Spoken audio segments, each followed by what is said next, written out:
Hey everybody, how you guys doing? I'm Eric Gerlach, and this is another talk on Chinese philosophy, Huineng, and Zen Buddhism. Huineng is one of the central patriarchs of Chinese Zen Buddhism, which, as I argue, and have, is very much Taoism blended together with Buddhism in China and becomes very much Zen. Now, Huineng is one of the central patriarchs of Zen Buddhism, following Bodhidharma. He is the next one we will cover here. Please watch my videos on Taoism, Buddhism, as well as Greek philosophy, and everything else. Next semester we'll have more on modern European philosophy, postmodernism, existentialism, etc., pragmatism, all sorts of Wittgenstein, all sorts of wonderful things. But we're going to keep going with the series on Zen here, and we have Huineng, who is one of the central patriarchs, but as discussed last time, he did not even know that he was a Zen guy. He wouldn't have, because Zen is Japanese, but he didn't even call it Chan in Chinese. As mentioned earlier, the Indian word dhyana, which is for sitting, something like seated meditation, and concentrating on that, became the Chinese transliterated word Chan, and then you have that being the transliterated Japanese word Zen. Huineng does not use the word Chan or Zen, and wouldn't use the word Zen at all, much. At least not for a school. He may have used the Chinese word and term for the sitting, but not for the school. So this is still when the Zen folk, as I will keep calling them, who are the Chan Chinese folk, they are turning into a school from, they were a school based on the Lankavatara Sutra of Mahayana Indian Buddhism, and then it turns into koan cases, gong'an court cases, koan in the Japanese. And major moments of Bodhidharma, Huineng, and the Buddha holding up a lotus are the major new sorts of texts called koan cases. The two most famous are What is the Sound of One Hand Clapping, and A Tree Falls in the Forest, Does It Make a Sound? No One Around. Those two are famous enough, many people have heard them. This is a series of talks on filling in all of the best I can of the background. I am a history of religion and philosophy guy. Been teaching philosophy and religion here in Berkeley land for going on 14 years at Berkeley City College. And so this is a series filling in folks on Zen and also Taoism and other things, which is a lot of context that I think people could use, and that, yeah, you don't find so much, or at least so much in English enough, I can tell you. Gotta try. So, if you can, I have provided a link to the Platform Sutra. Try to read Huineng's Platform Sutra, and let's get into it. So, after Bodhidharma, there were 4 more Chinese patriarchs before the next central figure. The 6th patriarch, Huineng, who lived from 638 to 713, who was an illiterate woodcutter.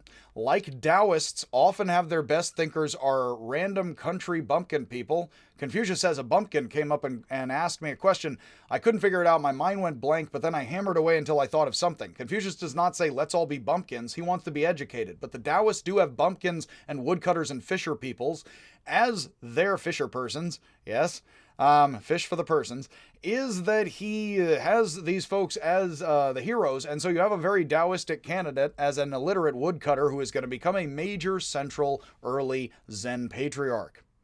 One of the central, Linji is technically sort of the guy who pulls it all together with his house into its modern and one could say earlier medieval form. However, medieval here merely being a word between ancient and modern. The axial age is ancient. But at the same time, Huineng is, even more than Bodhidharma, considered the kind of turning patriarch central figure of a lot of Zen Buddhists. Much more even, it was my impression before really looking into it, that Huineng is definitely seen as more central than Linji even. Even though it's Linji's house that Zen folk would know very much is the house that turns into others. Huineng is really one of the central figures of Zen Buddhism, and his moments of his life become central koan in the Chinese gong'an cases. So the platform, he was the first of the great Tang Chinese masters. There are 4 Chinese before him. Bodhidharma, again, is Indian, Southern Indian, not Northern Indian, and he's not Chinese native. Huineng is really the first major central Chinese patriarch who gets a whole lot of the attention and the text. He was the first of the Tang, followed by Mazu, Zhaoshu, and Linji, who's Rinzai in the Japanese, who all trace their teachings back to him. Now, they all trace back to Bodhidharma and ask, why did that guy even need to come from the West in India, west of China, when we have the silent, special heartness, mind consciousness all along with the Buddha? Why does he need to hold up a flower and then eventually send Bodhidharma anywhere? But then after that, Huineng is the guy from whom various schools and the houses, including the house of Linji, all come from. Even though he didn't even use the word Chan, and that is the next guy, Mazu, who uses the word Chan sometimes for the school, is the careful steps of the history. So the Platform Sutra, a platform, very much like pragmatism says things are models. You could also say, a la political ease, that if we have ideas and concepts, they are platforms. In fact, the master would sit, people would stand. When I talk, I stand. In fact, I have to, and I manically pace around. In Buddhist context, and in much of traditional culture, although I don't have a pie chart or anything on that or a map, in Buddhist context, the students would all stand and the master would sit, but the master would often sit on a platform or an elevated seat. And in the long discourses and others of the early Buddha, there is mentioned that and not back and forth about sitting in a seat on a platform with Potapata and others. So you have here a platform is not only what they're looking as the master at, and they can see it in a monastery is kind of platform shaped, and a building is a structure. This does suggest even language of a platform is a concept and or a position and or a construction. It doesn't seem too wrong to suggest when people do say today things are socially constructed, and say that about identity, truth. A lot of times people say, oh, you mean there's nothing true at all? When in fact, what that is no, it's something like that we have the structures we build socially in life. So you do have something like the Platform Sutra is not only the position, the foundation of Zen, but you also have in here, of course, given that Zen is a very skeptical form of thought and is thinking, well, these are all forms of mind and humanity, you would have the Platform Sutra, and especially focusing on the mental and the inner mental kind of fixtures and getting beyond that in perspective and wisdom. The platform is something to stand on and then also, of course, get around. Much like Bodhidharma says, the self is the tallest thing. Platform, elevating something above something. What would a Taoist say about platforms? Probably, hey, you can knock people off of them or something like that. So this is ironically called the Platform Sutra. And that irony, like a lot of these double meanings and things, would not be lost. And it's not 3 or 4 as much as there's a duality here, certainly, of pride and something like not simply being on top, but being everything or something. The Platform Sutra is the record of Huineng's life and sermons. It is Huineng's sermons. If you want to know anything about Zen Buddhism other than the gongans, the koans, which are, of course, much of what people gravitate right to, and those do have moments of Huineng's life, what I highly recommend, and I didn't know this until later in the game myself, read Huineng's sermons and read Linji's sermons, or you can just watch and listen to this talk, and then you can listen to me talk about Linji pretty soon, and the Rinzai, etc. in Japan, so follow him. And much of Zen all does even. So you can listen to how I will go off and tell you basically these sermons of Huineng and Linji explain in not just ABC, that's the objective truth, good night everybody, here's the whole of the structure of it, but they definitely tell you very carefully much more of what Zen people are doing. And then you have little moments of gong-an, koan cases clipped out that are brilliant moments of these things. But they will actually, if anybody thinks, oh, koans are just for mysteriously, just shocking you, a la Socrates and the Meno just stinging himself in the stingray, and it just wakes you up by slapping you. If you understand Huineng and Linji's sermons, which we will go through, his talks, his lectures, they tell you a lot that will tell you what they are doing enough that it won't make total sense of life or Zen or maybe apples, but it will help things make a decent amount more sense. And that's something when I do hear people say, oh, Buddhism just teaches all is illusion, or gongans are just like, mystical, just shock you. They're not rational at all. It's like, if you know the whole history of it decently, and I don't, but I know some of it. I know some of the elephant a bit, been around it, been around the block once or twice. It's shaped like an elephant, therefore it's socially constructed, children. And basically, he explains a lot of what koans are doing, and then Lin Ji is telling you a lot. So let's go through this, and then the Platform Sutra. I highly recommend. It's like I got the Shambhala back in the day. And yeah, those are Buddhist prayer beeps, in the background somehow, I'm sure. They are aiding and abetting us, of course, at our thievery at present. So, that said, there is an early version of the Platform Huineng Sutra found in a cave near the Dunhuang, and this confirms that the few parts of the text are quite authentic. The first few parts. In the text, Huineng is asked to lecture about his life and teaching by the local governor. Now, we just had Bodhidharma. He walks into a Tang emperor's place who is supporting other stuff of Buddhism, forms of schools of Buddhism. And he says, hey, what have I gained? Bodhidharma says, none at all, I'm out of here. And he walks out. Now, what do we have? And I mentioned, so Bodhidharma's in a princely court and then he walks up to the emperor. Okay, so we just had that. So now what do we have? The next text that we study, which there's other things, of course, but the next major text we study, what's happened? The governor, in the very beginning, we're going to have a doodle-doo-doo-doo-doo-doo-doo. Oh, yeah, I remember when I was a kid. We're going to have a flashback, and we're told in the beginning, the governor is now, you are so amazing, and Zen is so amazing. My God, Amida Buddha here, but we're in China, so it's not Japan. But, Amitabha, man, you are really doing some amazing Chan right here, except, again, he might not have called it Chan at the time. It's like, you're doing some amazing Zen. Now, how are you doing this stuff? And so we have a total reversal very much from the emperor, is that this is a governor now, a little local, but it's in the Tang, you now have people are starting to get into it along with Huineng. He may have been a guy who popularized his school so much that governors were coming to him and being like, so, I don't know, maybe you're not Bodhidharma, but I'm not the emperor, but I'm listening. The government is starting to listen in the Tang with governors, and then in the Song, it's going to be emperors. Unlike in the Tang, who didn't get it, clearly, and were all enraged, because they clearly aren't with the Tao, even though they've been supporting Buddhist temples of such. And even though the Buddhists apparently are just doing the Tao, according to the Chinese, in their own speak, as we've already had. So, it's like, no, please come and lecture us, the governor says, about your life and your teachings, because you're amazing. Well, that shows they're established, doesn't it? Or at least tells you they are. That's what they're telling you. Long after Bodhidharma enraged and left the emperor of China, Huineng has the complete devotion of a local governor. Huineng says that long ago when he was young, he was cutting firewood to support himself and his sick mother.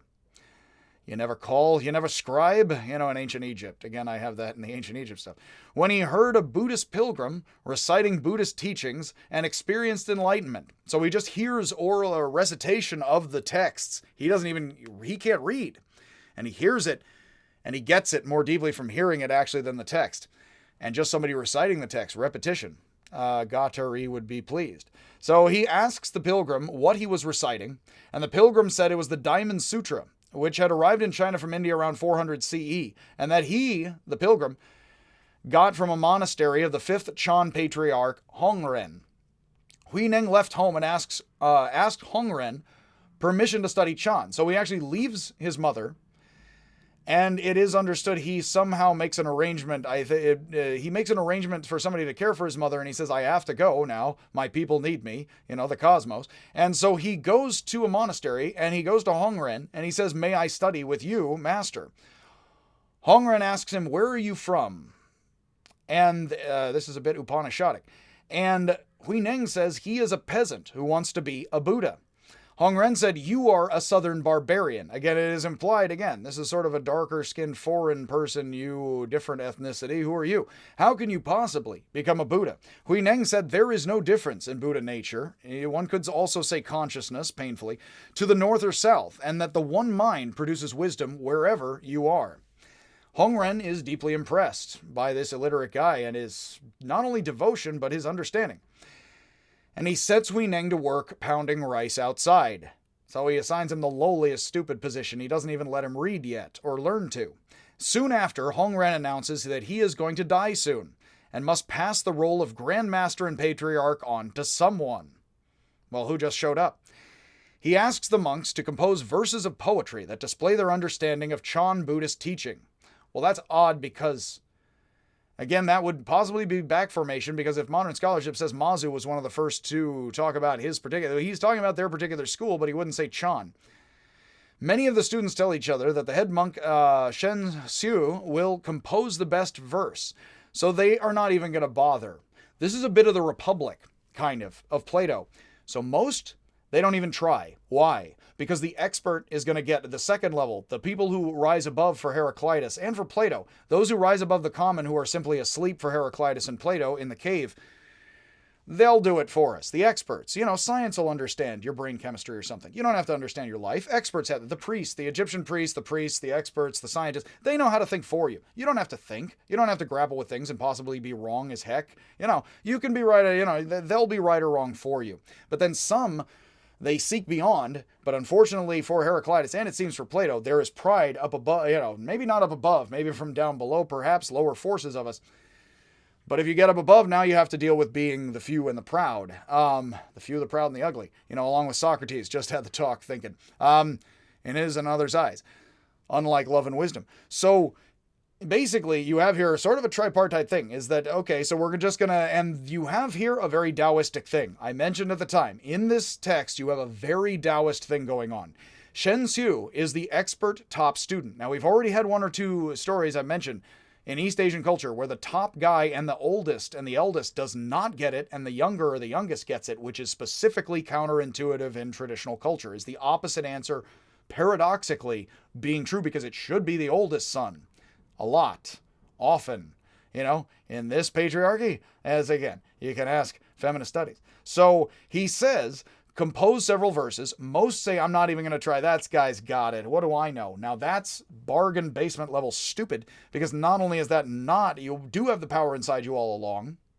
You do have the consciousness and the enlightenment. You can clarify. We all have it equally. It's kind of the two pieces of silver.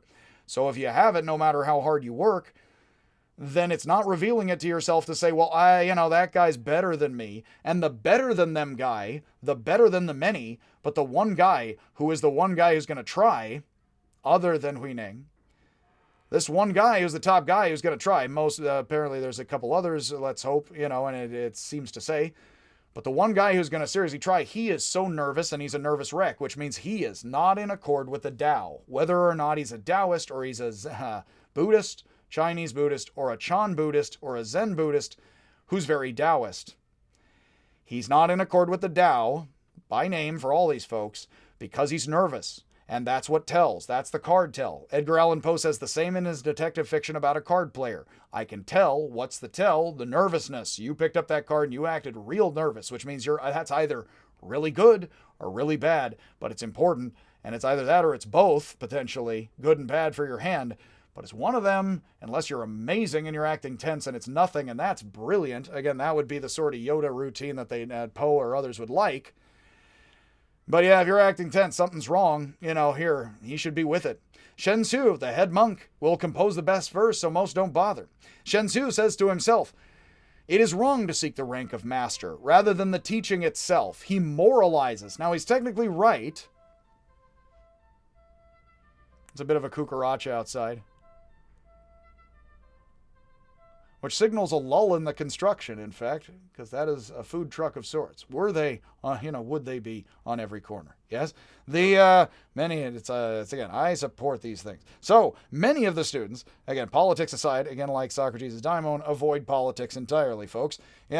Them's not good eating. So, many of the students, I kid, tell each other, we don't even have to try. You know what I mean? Again, stay out of politics. We don't even have to try. That guy will do it or something. But that guy, he's very anxious. He frets and sweats. And he says, and he moralizes, I don't want to seek the role of master rather than the true meaning.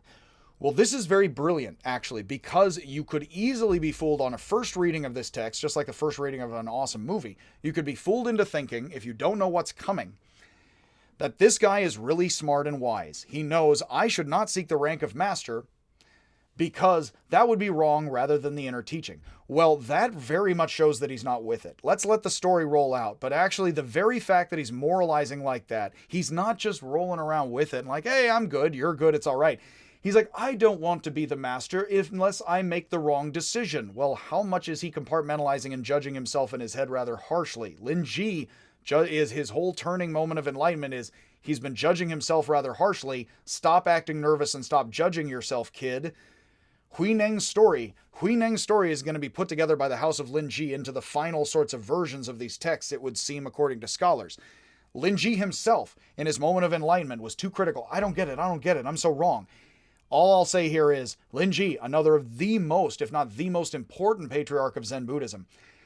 His life imitates Huineng, which is not an accident textually, of course, for those, however, it was composed. Whether or not all of this happened as it's reported exactly, this guy is being a jerk and nervous and doubting himself. He is doubting himself rather than, and of course you cannot doubt yourself like a jerk, but here as a Taoist you would be in tune and in touch with yourself, and you're like, I shouldn't hate myself. It's okay. I don't love or hate myself too much. This guy doubts himself too much, and it results in tension. This does fit exactly with the Linji, because he's like, I don't get it. Whack. Shut up. Wake up, kid. We'll get to that, and I won't mention the Linji in detail right now, but that's unmistakably like this incident in Huineng, and those are the two big early. Bodhidharma's big, but Huineng and Linji, along with others, but those two are very important to concentrate on. Those are two of the huge early Tang patriarchs, both formative, centrally. Linji actually sort of presents it as if Huineng is the main guy, but it is Linji's house who decides to put it all in that final form. And then it isn't even its final form. Yes, DBZ. Is that Shengzu is nervous, so he does not get it. He is anxious, he frets, he sweats, and after composing a verse that he is not sure about, he tries several times to get up the nerve to present his verse to Hongren, but he stops out of fear. This guy does not deserve the title. He's nice, he may seem smart and moralizing, like the Duchess of Wonderland, but he is not with it. Of course, she's less with it. It is very clear Shenzhou thinks the teaching is something external to himself that he does not already possess, and this causes him great distress, showing he is not wise or worthy. You could read it in his face and behavior easily if you were paying attention to others slowly. It is good that he values the teaching above the position, but he treats the teaching as something that can be gained or lost, much like the position of master, a platform. He is worried about the outer form and the platform, which shows he does not see the meaning within. Meanwhile, in Texas, and then in New Jersey, meanwhile in Russia, Hongren has hired a painter to cover a hallway in a mural that depicts the Lankavatara Sutra. This is really cool because they are going to not forget the Lankavatara Sutra. I imagine it's firmly in the canon, but we are seeing them transition into these koan moments that will be preserved as the Kongan new sorts of texts, and they're roping in the story of them painting out the Lankavatara Sutra, and it's an image of that text. The plays are quite marvelous. And it's a mural down a hallway. And the Chan patriarchs, all together, in a text written to connect Bodhidharma to Huineng via the Chan patriarchs. So in other words, we're watching them in the text that is connecting Bodhidharma to Huineng to the House of Linji, which is what the final version will become here that I'm talking to you about. Such we're somewhat anachronistic in ourselves here. They are presenting a mural of all the patriarchs between Bodhidharma and Huineng's master, which means the mural is doing the connecting that the text is doing, and it's a mural and a painting of a text of the Lankavatara Sutra.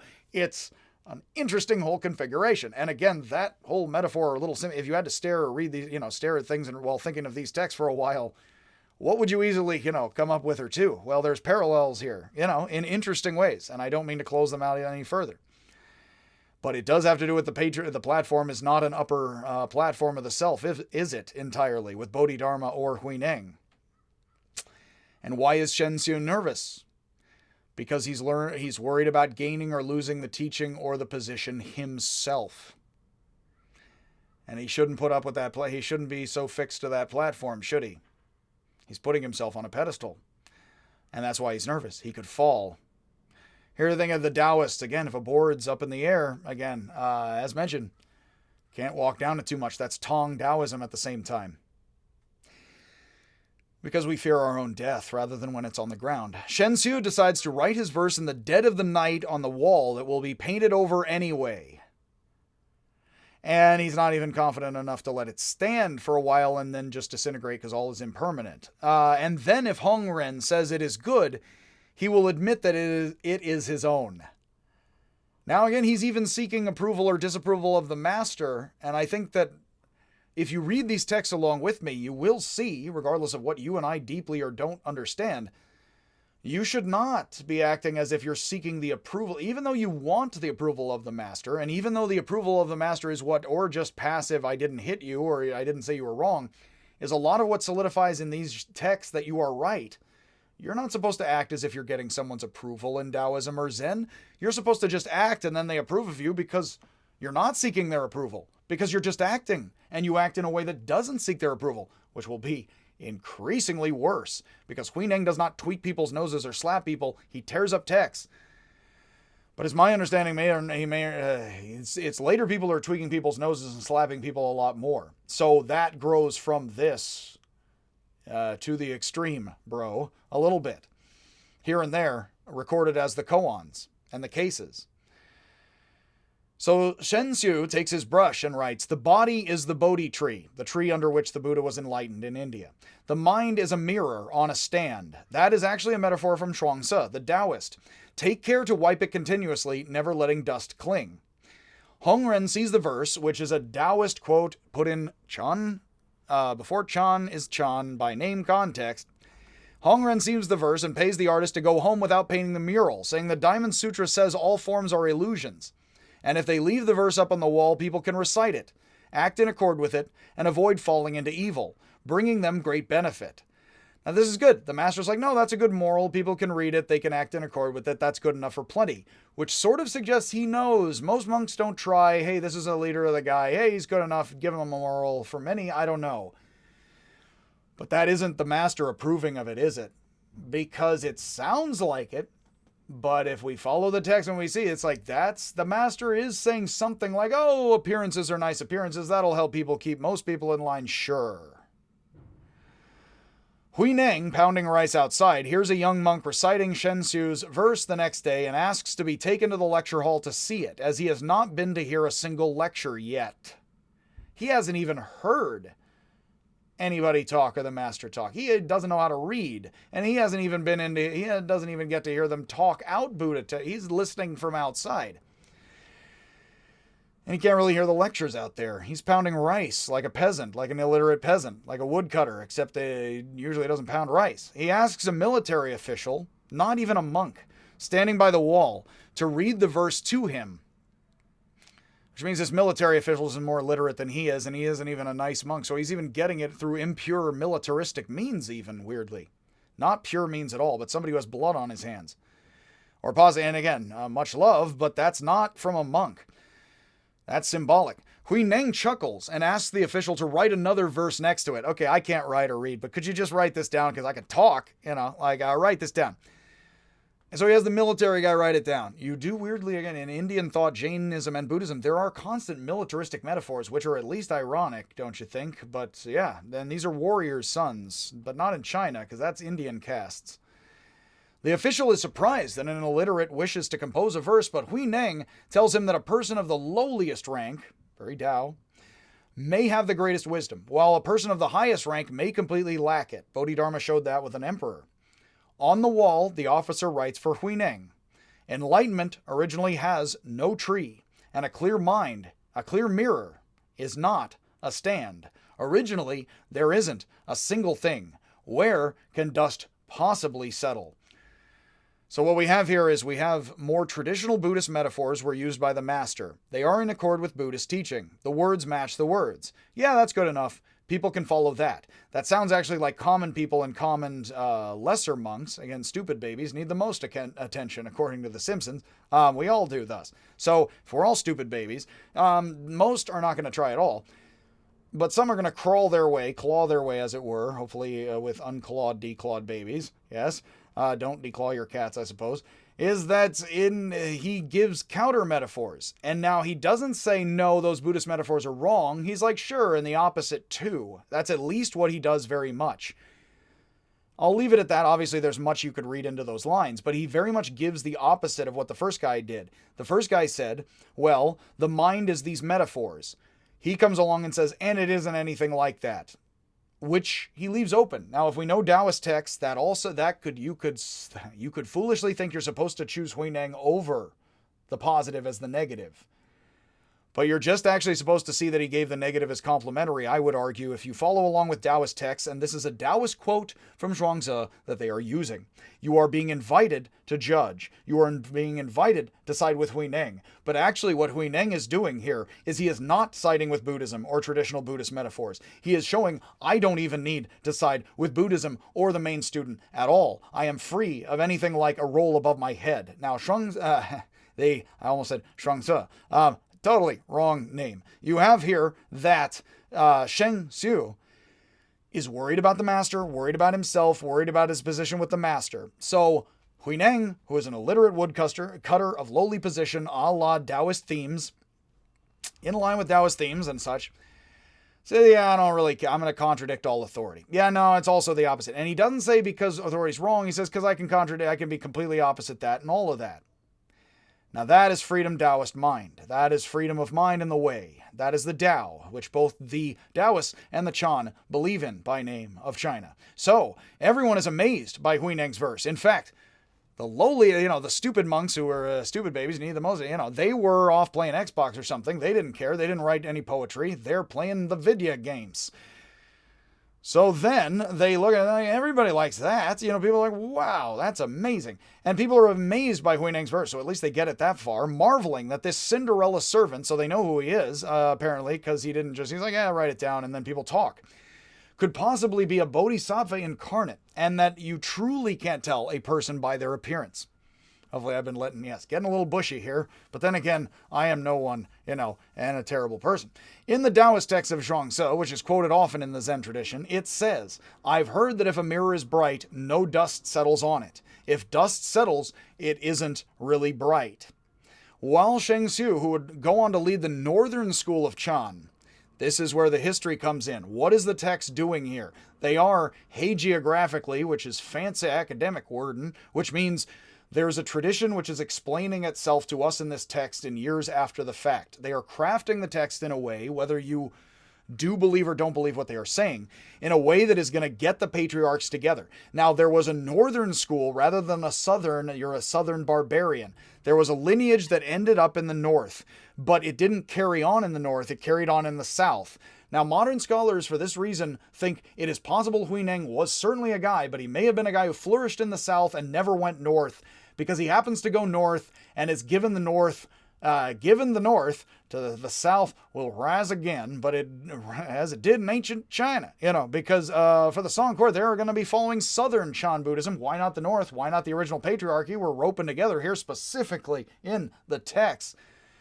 Well, this is possibly the Linji school actually getting over the problem where Bodhidharma's lineage actually led north, and then it started flourishing like heck in the south, where it took root with Huineng, who was a new genius in it. And before it even started calling itself Chan and Zen, the Linji school is coming from Huineng's house, so they have to explain how it gets south like Cinderella without the slippers. They have to explain how Jesus gets to Bethlehem, even with the Roman taxation, even though there is actually no record of that Roman taxation. It's like, why? Because Isaiah says you have to be born in Bethlehem. So Jesus has to be in Bethlehem. That's the way it works.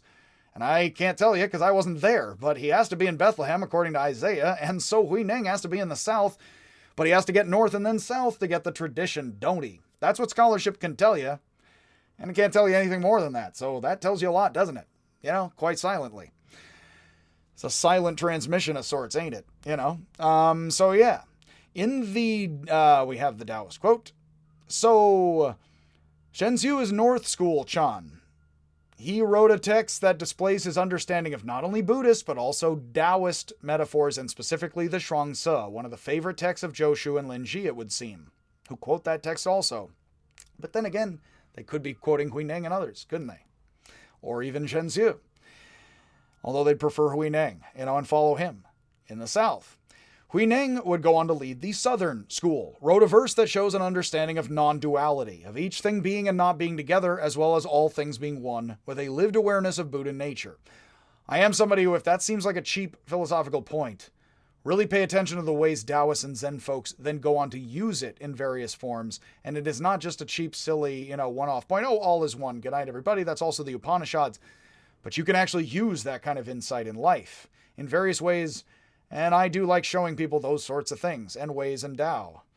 So this plays on stereotypes, actually, of the Northern school, giving scholarly analysis more, which is at-length philosophical argument, much like I'm explaining the text to you rather than reaching through the screen and holding up a fist, and or worse, is that yes, you basically have a philosophical argument versus brute symbolic, or a demonstration and or analogy and metaphor and silent transmission beyond words and actions and metaphors, which would be what they're telling you they specifically are. Buddhist and Taoist metaphors, and thus the silent meaning that you can speak in metaphor. It's not that you never speak and always meditate, or never do philosophy, but you speak less, and speaking less, like Socrates, is speaking more.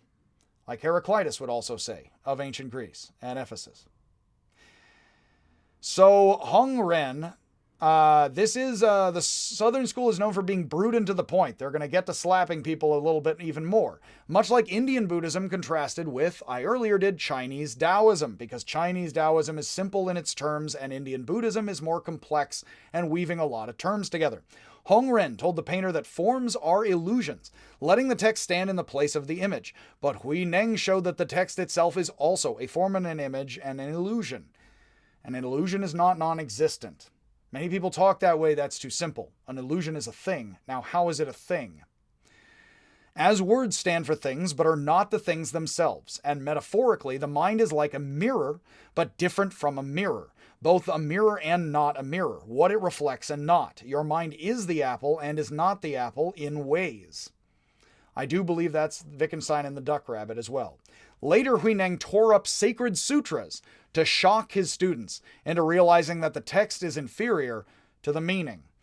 And tearing up sacred texts and stuff has become performance art, since the 70s. Huineng realizes that Huineng is his Dharma heir. Here's the guy. Here's the connection. I'm feeling it. The sixth patriarch. But he keeps this to himself in the text, and he secretly summons Huineng in the dead of the night and explains the Diamond Sutra to him exclusively. He gets the inner teaching with the words and already has the silent teaching, and he gets the secret esoteric teaching, but secretly, because this can't actually happen in real, this was he ever there? When Huineng hears, activate the mind without dwelling on anything, Huineng experiences a great burst of enlightenment and a great breakthrough. And in Zen, you can have many different ones, and some systematize that a bit, and others don't really much or suggest you need not. And there's the sudden, gradual, you want to gradually build up, and then there's sudden southern bursts of it, yes, like in history here. Again, simple country lawyering. Southern country, yes. Southern country. Huineng gives Huineng the robe and bowl of the patriarch. Now, that's the physical thing, and that's the thing. That's the official title, and that's the trophy, physically. And sends him to the south, fearing the others may hate and harm him. Now, that definitely would be the south probably have a robe and bowl, and like, there it is, or did. And the north's like, that isn't it. We still have ours. The way that the story is told in the song by the descendants of Huineng and the followers, Shen Xiu continued to lead the northern school, but Huineng replanted the true school, of course, secretly in the south. Much as scholars say that, again, I mentioned the Bethlehem, Huineng certainly started a school in the south, but if he met Huineng in the north, it was only because Huineng became the sixth patriarch after his death in the song, which meant he had to be taught by the fifth somehow. Huineng, this is a wonderful story, and this becomes the face, your original face. You will hear many a Zen phrase, the original face. Huineng, a high-ranking general turned monk. So this is a wealthy, successful Chinese guy who probably still has whole land ownings and has a whole family taking charge of those land ownings, and he's a wealthy noble guy who's also hanging out in a monastery, may go home occasionally, visit the rents, if they're still around, or other in the karmic turnings or pure lands, that he is turned a monk as a retirement, much like an older Indian father or something would leave the household and go off, maybe be a monk, a Jain, or a Buddhist, or otherwise Hindu. This is an older established Chinese guy who's very proud. He's a general. He's like a military official, like that other guy. He pursues Huineng along with hundreds of others. So this is actually, not only are the monks of the northern school, they not only hate Huineng, they're chasing him. Like they're going to track the guy down and either beat him up or worse. And Huineng, who's a general, so he apparently can like throw grass into the air and figure out, a whole bunch of things. And he's a smart scout, it would seem. He finds and tracks Huineng, and all the others we imagine are kind of down around the mountain looking around. And Huineng finds Huineng, and he doesn't shout out, "Hey, he's here, guys, come on." He realizes this is a special opportunity, it would seem, which does betray that he seems to respect the verse. They all do. So in other words, they all love the verse, right? And then he gives him the robe and the bowl, and he's like, "Hey, get out of here, kid, because they're going to kill you. I know it." And then they all come running after him. It's like how Buddhists are, these monks in the northern school. This doesn't present them as very nice at all, does it? It's beyond tense to come after somebody. So Huineng goes up the mountain, and he says, "This is my opportunity actually to learn from this guy." So he doesn't yell out, he doesn't grab the guy by the collar and very zen yell out, "Thief! Thief!" which masters will love. And it's like, what's the meaning of Buddhism? And the master will grab you by the collar and say, "There's a thief right here. Thief, everybody come look." It's like your mind grasping the concept with the word Buddhism as a thief and other things. Huineng says, "Okay, I'm not going to grab this guy and yell. I'm going to ask this guy what's up." So he says, "Explain the teaching to me, laborer, rice pounder." This is a wealthy general. He's come up the mountain. He realizes this dude's awesome. Now, does he say, "Because you're so awesome and please"? He's not Shen Xiu. Sorry. Is he? No. No, he's very much the opposite. Shen Xiu was suffering from tension and problems because he was proud, but he was very covert, with his ego. Here we have the more overt, malignant ego, don't we? Children and adults of all ages. Here we have a general being like, "Listen, peasant, tell me what it is." Now, that's beautiful, isn't it? Because he's like, "Explain the Buddhist teaching to me, you jerk. You low barbarian person. Explain the true Dharma to me." Now, he got in the Huineng and Huineng are confusingly similar. And that actually comes up here in a second again. Specifically in the text. This general is like, "Okay, listen, lowly laborer, I know you're the Buddha genius, so just give me the goods, okay?" And it's the opposite of Shen Xiu, isn't it? Because he's a jerk. He's an overt jerk, not a nervous jerk. Although he's got nerves here, certainly. So Huineng doesn't say, "Hey, get out of here, never mind you." He says, "Okay, focus your mind. Just clear your mind." All right. And he says, "When there is no good or bad, what is your original face?" This is sometimes also in interrelated text. It is, what is your original face before your parents were born? Before your mother and father were born, what is your original face? And again, without trying to ruin anything at all, it definitely seems like if you are clearing your mind and if you are thinking about humanity and all of humanity, you definitely will at some point, if you're sitting around thinking about it, and I don't mean to close it out or ruin it, you certainly would realize at some point, well, I'm actually staring out of the same face that humanity has been very much the whole time. People have eyes, they have hands, a lot, not always, but they always, they often use their eyes and hands, and so I'm kind of exactly the same mind that everybody, and there's plenty there, that direction. And what does this contradict? Well, we just had the guy putting himself up on a platform, didn't we, as the general, on pride. "Hey, explain the truth to me, laborer." Okay, what's everyone's original face before your mother or father? And your father's above your mother, and he's mentioning a superior and inferior position, very much the word and the reason and the feeling. So before any of that is distinguished, which is very symbolic also, what are you and we all originally? Well, you're a human being staring out of the eyes in the front of your face at least, which is a lot like a dog or a cat, which is how we would relate to them or just feel and think be conscious of them as conscious if we are at all, and we're not even psychic. So in a certain sense, what I mean here is I think it is very Wittgensteinian to suggest, and I do, and hopefully would not ruin anything here at all, I don't think. When you sit and gather your mind and you say, so what's the original face? Well, all of us share plenty with dogs and cats and just animals and mammals going along, even lizards. We're all sharing very much of a similar conscious experience, even having physical faces, which is kind of a physical experience you can sit there and have while you're physically and mentally concentrating yourself and meditating and thinking about a gongan, a koan case like this here is, in many a place, an object of concentration and reflection and contemplation philosophically. It would often come to you that I'm staring out of the eyes and the face that much of all of human and even animal kind has had. Here even you can imagine, it just randomly comes to me, is that I did read randomly somewhere in a decent source, not just a random, somebody on the internet screamed. Eyes originally may have come from sensors which allowed conscious beings like ourselves to avoid light in order to avoid getting eaten. So the first creatures with eyes may have avoided the light in order to seek darkness. But all that is perfectly fine for being a sensor that eventually, with other things all combined, seeks the light, isn't it? It could be whatever way it is. Like sexuality, 1 billion years old, etc. I was just doing the symposium.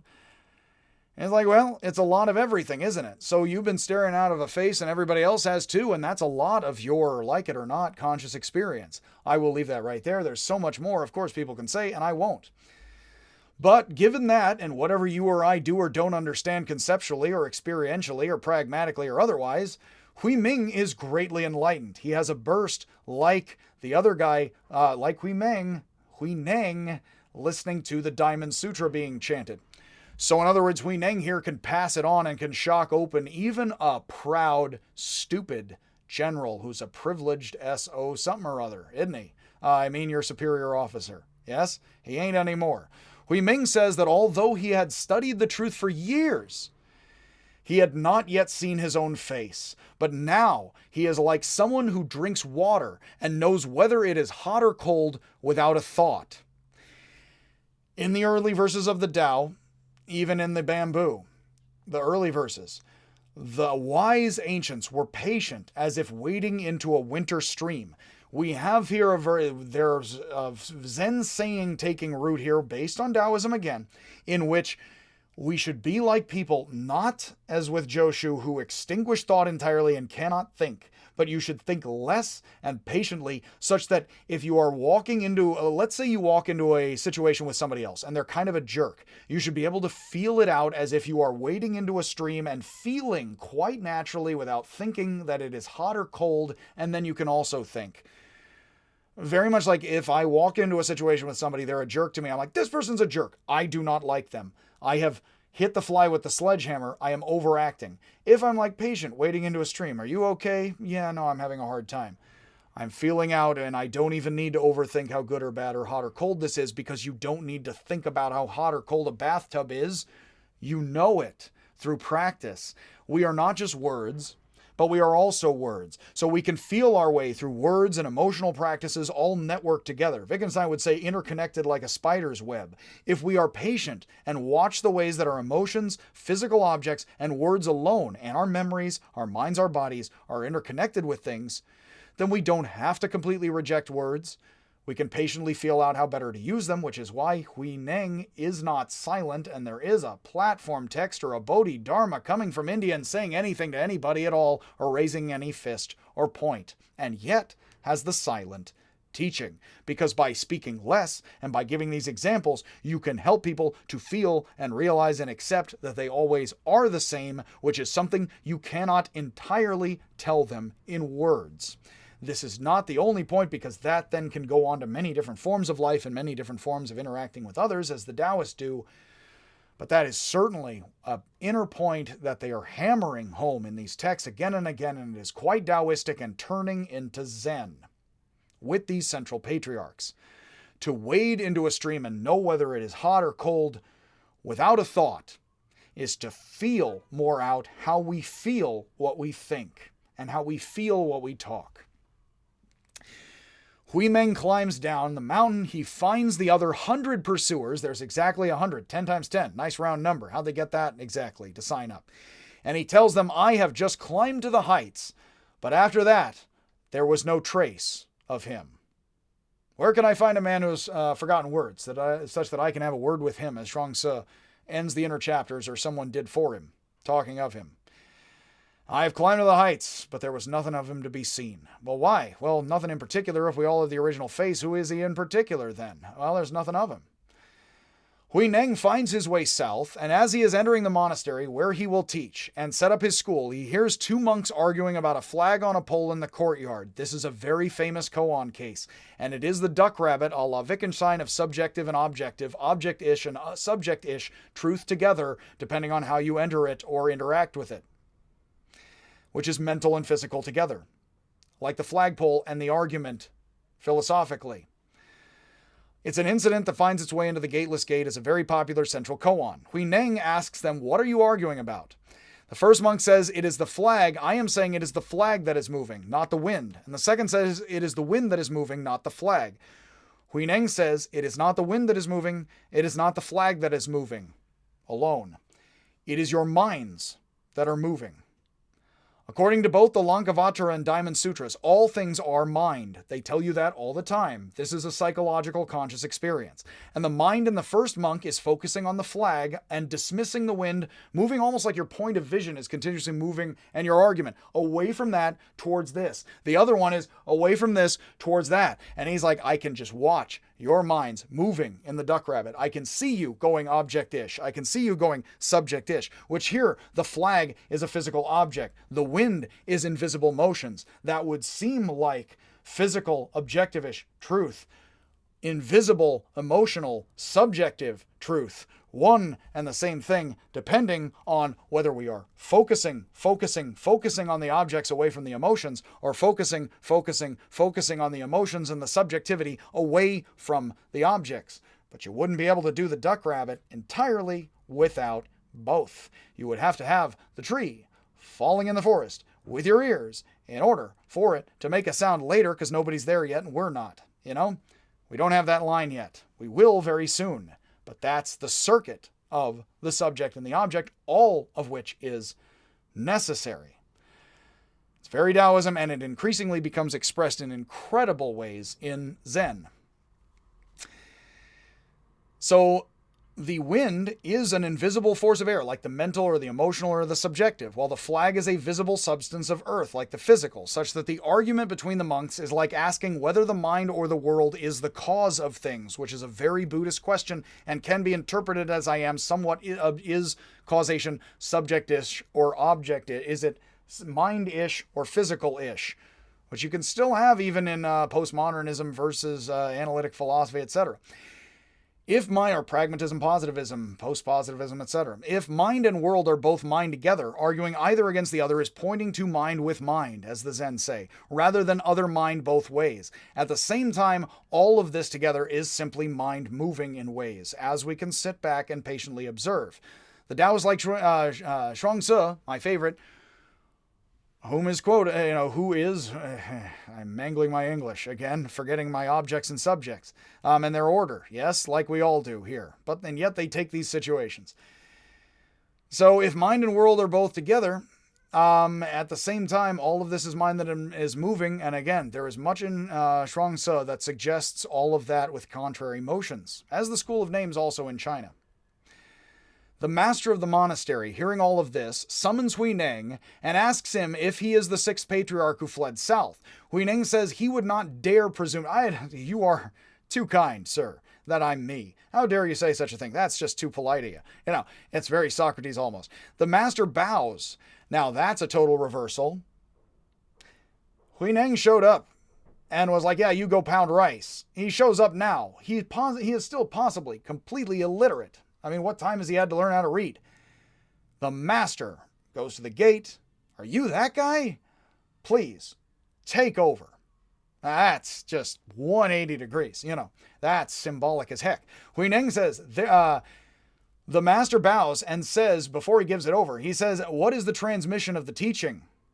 He's asking for words, and he's asking for a silent meaning in the words or with them or not. Huineng says, there is no demonstration or transmission, as it is simply seeing nature, like patiently using your eyes and ears and slowly, all of that. Not a matter of meditation or liberation. Now that actually is a very interesting point, because we have not yet mentioned in any of this, it isn't a matter of meditation. You will find many points of Zen where people get slapped. It's like, I've been meditating for years. You idiot. You weren't supposed to just do that. It wasn't about meditation. What were you thinking, you fool? And yet you would be completely right to say, but I thought Zen people meditate for years and years after that, and they do a lot. Yes. And yet this is a very first place, especially Buddhists meditate a lot. And here is a Buddhist saying, but it isn't even about meditation, is it really? Well, that actually spins it more Taoistic. The Taoists like meditation and stuff, but they didn't really have they probably had all sorts of meditative exercises, but they had focused doctrinal practices in imitation somewhat and against Buddhism later in monasteries as such. So actually, well, you don't need special meditation. You just get awake and then you can do whatever you like. And in their behavior, that's very Taoistic as well. And it's not so Buddhist. It's more Taoist in ways. To say meditation, it's not about meditation. Meditation's a device. You use that to get better. But that's not what it is. Don't focus on that. That's also stuff good. Or liberation. This is not, Joshu says, this isn't about extinguishing anything. This isn't about extinguishing pride in you. This isn't about getting over desire in you. Get over that, stupid. What are you talking about? No liberation, no freedom. I thought this was Buddhism. I thought this was freedom. No, it's not even about liberation. You're already free. This is about just seeing that. You're binding yourself up. You're already free to do that. Huineng famously taught, one could say emotionally, mentally, what have you.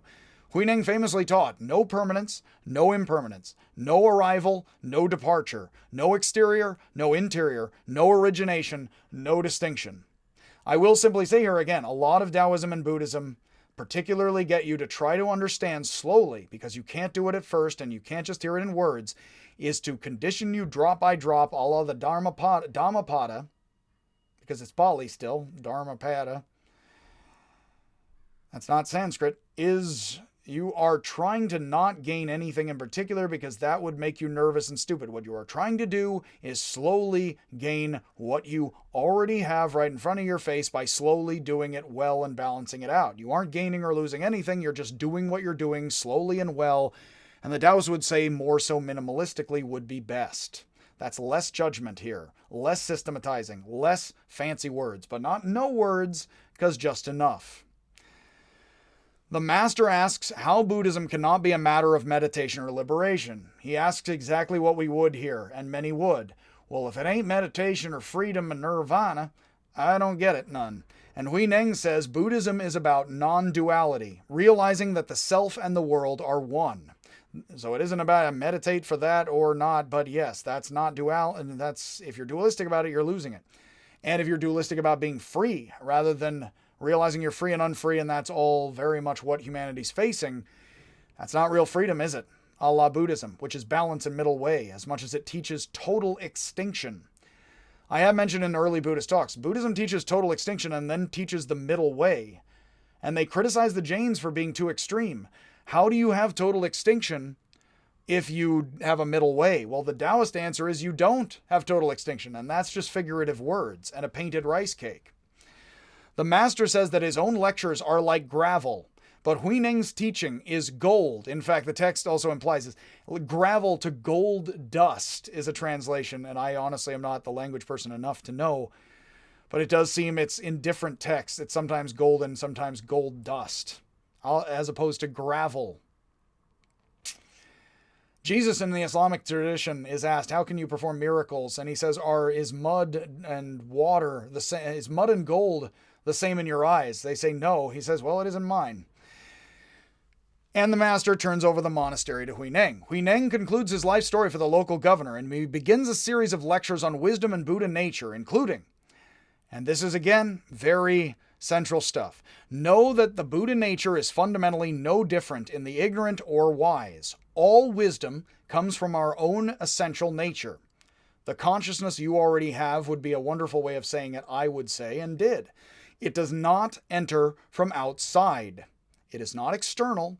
If you are looking for something you do not have, you will be nervous. They will shake you. They will see it coming a mile away. As Linji says, these fools wear their heart on their sleeve, every one of them. You walk into every situation with your heart on your sleeve. Do not be that jerk unless you want to be, and you don't want it, kid. Those who realize on their own do not need to seek outside. If you insist that a teacher is necessary to obtain liberation, you are wrong. Why? Because there is a teacher within your own mind that understands spontaneously. The golden Buddha and the mind and the Buddha field was not only inside you, it was everything, inside and outside you, non-dualistically all along.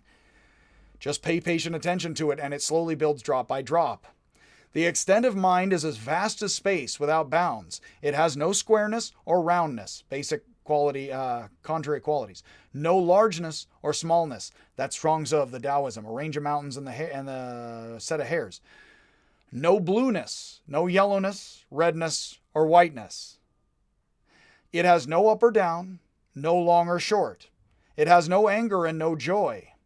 The Jains say consciousness spontaneously unmixed with the material is spontaneously joyful. This actually is tranquil. There is no joy. If you are tranquil, you may not even be at happy, but be at peace, which may be even deeper than happiness, perhaps. Or perhaps we alchemically are intermixing them for right or wrong. There is no right or wrong, no anger, no joy, no good and bad. Very Taoist. It has no head or tail. That not only is start and finish, but also symbolically in the Chinese and languages, it is, and in these texts and tradition, front that you can see manifest, and back is hidden and revealed. How it will end up, we do not know. And the inner essence of how things will end up is what determines them. The land of all Buddhas are the same as space. That actually says is the Chan, who are against the Pure Landers somewhat in history of Buddhism. The Pure Lands and the lands of all the Buddhas, all the heavens and hells are the same as empty space of the mind, which creates them, like a bellows of the Taoists. The subtle nature of people in the world is originally empty, with nothing that can be grasped completely and fixed forever. But words are worth pushing this way and that clearly somewhat. The true emptiness of our inner inherent nature is also like this. Good friends, he says a lot. My friend, bro, don't cling to emptiness when you hear me speak of emptiness. Don't cling to the word or the concept. Name and concept and word are all very interchangeable even still here. Above all, do not stick to emptiness. It isn't about emptiness or meditation or liberation. It's about just being awesome with all sides of all that as your mind tries to split it. Anaxagoras of ancient Greece says the mind cannot, or we cannot, split anything entirely in two with an axe. If you sit quietly with an empty mind, you are fixated on indifferent voidness. Don't just sit and try to be empty. His criticism of Buddhism kicks it into a new level and new form. If you sit quietly good friends. The emptiness of physical space contains the colors and forms of all things, the sun, moon, and stars, the grass, trees, and forests, bad people and good people, bad things and good things. The nature keeps bringing us good and bad. You're not getting over that. That doesn't change. This is very Taoist. Heaven and hell, the oceans and mountains, all within empty space. The emptiness of the essential nature of people in the world is like this. It is like the Upanishads and the empty space inside the seed of Jabala. Good friends, our inherent nature contains all things, and this is greatness. Painfully, I call it great with the Taoists. All things are in your essential nature. If you see everyone's bad and good, but do not grasp or reject any of it, and do not become affected by it, your mind is like space, and this is greatness. When it rains on land, all homes are flooded, but when it rains on the ocean, nothing increases or decreases. Rain doesn't come from heaven. This is very Tao, Deixing. Rain doesn't come from heaven, but from all sources of moisture, the water cycle and such. Ancient India also. Refreshing all living beings, plants and animals. The 100 rivers and countless streams feed into the ocean, merging into one body. Wise insight into our original nature is like this. Good friends, when people of small ability hear this teaching, when weak, foolish monks of earlier hear this teaching, they are like plants with small roots that collapse in heavy rain and can't grow. The barriers of their false views are heavy, and the roots of their passions are deep.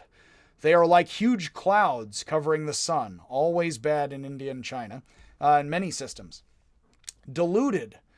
A Buddha is a sentient being. That suggests no matter how enlightened you are, the best of us, as soon as you're angry for a moment, you are the biggest jerk ever, and then you're not, hopefully. Awakened, a sentient being is a Buddha. Any awareness at all is just the same exact thing as total awesomeness Buddhahood, and isn't any different, it's just how much are you that ever. Ignorant, a Buddha is a sentient being. With wisdom, a sentient being is a Buddha. If the mind is warped, a Buddha is a sentient being. If the mind is impartial, sort of straight as opposed to crooked, a la Taoism, a sentient being is a Buddha. This is, unfortunately, dualistic language a bit. Plenty, entirely, in fact. So how do they want you to Taoistically listen to it? When once warped a mind is produced, Buddha is concealed within the sentient being, the hidden and the manifest of the Tao.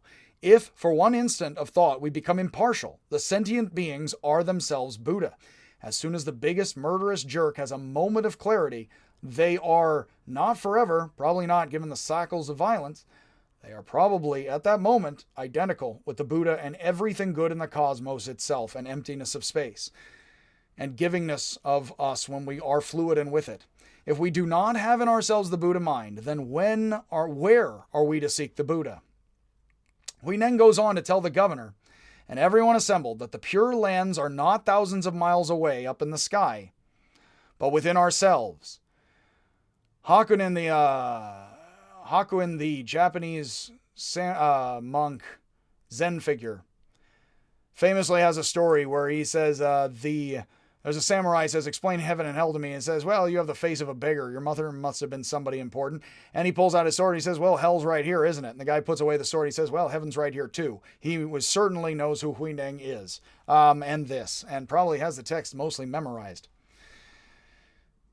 So Huineng says that the Pure Lands are not thousands of miles away from us. This is now we pull back. Now we're back with Huineng. He's talking to the governor. Now it's the truth, we pull back for the holiday special, season's greetings, with the Kalpas. And Huineng is talking to the governor in the assembly again, and they're all happy as heck with him, and just even more happier now, Socrates. Is that he says, well, heaven and hell aren't thousands of miles away, are they? The ground we walk on, and the bodhisattvas are nothing other than human virtues such as compassion and wisdom. That would be compassion is Amida, Guan Yin, and you have wisdom is Manjushri, those are major bodhisattvas. Those are just human virtues also. Now, he doesn't say a lot of texts. Did he just say the gods don't exist or the spirits don't exist or the bodhisattvas don't exist? He said there also are virtues as well. Confucius said, you're focused on the afterlife. You don't know how to live this life, and you can't feed people, and you're feeding ghosts and spirits. He doesn't say spirits don't exist, though. So he says, yes, saints and demons and self. So the nun and revered Chan master Wu Jin asks Huineng to explain passages of the Nirvana Sutra that she still couldn't understand after long years of study. This is not at the assembly. The assembly closes here. And in another episode, very famous, we have a nun talking to a master. This is actually the appearance of a very educated woman in the text. That's rare, and it's here in China. The revered nun, Wu Jin, who is revered as a scholar, she says, I still can't understand the Nirvana Sutra after I've studied it for years. Could you help me out with the grad studies? Huineng says, could you read me the passages? I've never learned how to read before. Wu Jin, who is an accomplished scholar as a woman, says, how do you understand the sutras without being able to read? But of course, that's what he led him to everything and gave him his first burst of enlightenment, didn't it? And Huineng famously replied, you can use a finger to point to the moon in the sky, but you don't need a finger to see the moon. Bruce Lee uses this to teach his student in the beginning of Enter the Dragon. He says don't think, feel. And he says, if you focus on the finger, you will miss the moon in all of its glory. He doesn't say, I'm not going to teach you in words. I'm not going to practice with you and teach you. But don't focus on the teaching. Feel and live it out. And then the guy kicks, of course, he's like, that's it. It's because he's not thinking of the teaching. He's allowing it to inform him and then going on and flowing from there. It is a bit of the Chuck Knobloch throwing to first base, but I won't go on about that here because we've already had enough time. In both cases, and the Knobloch is a third, rather triadic with a bit of T-ball. In both cases, experience in action is the point, not pointing to them or at them mentally, but the mental with the physical all together, non-dualistically. All right, so that's enough on Huineng. Plenty. Hopefully, you enjoyed all of that. And pretty soon, we are going to be doing here, I'm going to be working more on the Plato. I'm going to get the symposium and this up today. I definitely need to do more than the Plato and the Zen, though, because I have more to do this semester. So pretty soon, I will have more on the other Zen patriarchs, including Mazu, Linji, Xiaoshu, and the Gateless Gate, the Blue Cliff Record, and the Koan collections. I hope to get at least, some time out on each on that. Huineng is definitely a longer subject because he is, even before Linji, the very much guy. So yeah. Anyway, have a wonderful non-dualistic Christmas, Xmas, crossover, and all of that. Again, hopefully we are all the same selves or not, or getting around that, and I will see all you wonderful people if I ever see you.